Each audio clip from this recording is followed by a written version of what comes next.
సుదీర్ఘకాలం పనిచేసిన భారత ప్రధానమంత్రుల్లో మన్మోహన్ సింగ్ ఒకరు. విలువలకు కట్టుబడే వ్యక్తిగా, నిజాయితీపరుడుగా ఆయన మన్ననలు పొందారు. భారత ఆర్థిక సంస్కరణ రూపశిల్పిగా మన్మోహన్ సింగ్ కు మంచి పేరుంది. ప్రధానమంత్రిగా, అంతకుముందు ఆర్థిక మంత్రిగా ఆయన సంస్కరణలకు పెద్దపీట వేశారు. భారత తొలి ప్రధానమంత్రి జవహర్లాల్ నెహ్రూ తర్వాత రెండో దఫా కూడా ఎన్నికై పూర్తికాలం ప్రధానిగా బాధ్యతలు నిర్వర్తించిన వ్యక్తిగా మన్మోహన్ సింగ్ చరిత్ర సృష్టించారు. భారత ప్రధానిగా బాధ్యతలు చేపట్టిన తొలి సిక్కు మతస్థుడు కూడా ఆయనే. దాదాపు 3,000 మందిని బలి తీసుకున్న 1984 నాటి సిక్కు అల్లర్లపై ఆయన పార్లమెంటు వేదికగా ప్రజలకు క్షమాపణలు చెప్పారు. అయితే మన్మోహన్ సింగ్ రెండోసారి ప్రధానిగా పదవీ బాధ్యతలు చేపట్టిన సమయంలో ఆయన ప్రభుత్వాన్ని వరుస కుంభకోణాలు కుదిపేశాయి. 2014 లోక్సభ ఎన్నికల్లో కాంగ్రెస్ పార్టీ ఘోర పరాజయానికి కొంతవరకు ఈ కుంభకోణాలే కారణం.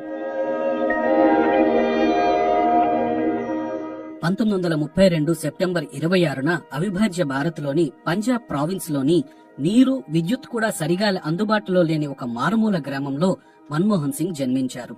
పంజాబ్ యూనివర్సిటీలో గ్రాడ్యుయేషన్ పూర్తి చేసిన అనంతరం కేంబ్రిడ్జ్ వర్సిటీలో ఆయన మాస్టర్ డిగ్రీ పూర్తి చేశారు. ఆ తర్వాత ఆక్స్ఫర్డ్ యూనివర్సిటీలో డీఫిల్ పూర్తి చేశారు. కేంబ్రిడ్జ్ లో చదువుకునేటప్పుడు మన్మోహన్ ఆర్థిక ఇబ్బందులను ఎదుర్కొనేవారని ఆయన కుమార్తె దమన్ సింగ్ రాసిన ఓ పుస్తకంలో పేర్కొన్నారు. ఆయన అక్కడికి ఉండటానికి, ఫీజులకు ఏడాదికి దాదాపు 600 పౌండ్ల వరకు ఖర్చయ్యేవి. కానీ పంజాబ్ యూనివర్సిటీ 160 పౌండ్లు మాత్రమే స్కాలర్షిప్ ఇచ్చేదని దమన్ సింగ్ వెల్లడించారు. మిగతా డబ్బుల కోసం ఆయన తండ్రిపైనే ఆధారపడేవారు. ఆ సమయంలో చాలా తక్కువ ఖర్చుతో ఆయన జీవించేవారు. సబ్సిడీ భోజనంపైనే ఆయన ఎక్కువగా ఆధారపడేవారు.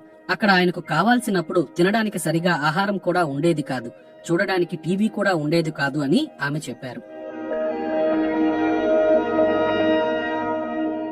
దేశాన్ని ఆర్థిక సంక్షోభం ముంచెత్తినప్పుడు 1991లో ఆర్థిక మంత్రిగా మన్మోహన్ బాధ్యతలు తీసుకున్నారు. అంతకుముందు రిజర్వ్ బ్యాంకు గవర్నర్ గా, ప్రభుత్వ ఆర్థిక సలహాదారుగా ఆయన సేవలందించారు. ఆర్థిక మంత్రిగా తొలి ప్రసంగంలో విక్టర్ హ్యూగో వ్యాఖ్యలను ఆయన ప్రస్తావించారు.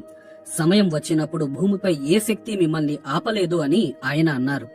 ఆ తర్వాత ఆయన వరుస సంస్కరణలకు ప్రతిపాదించారు.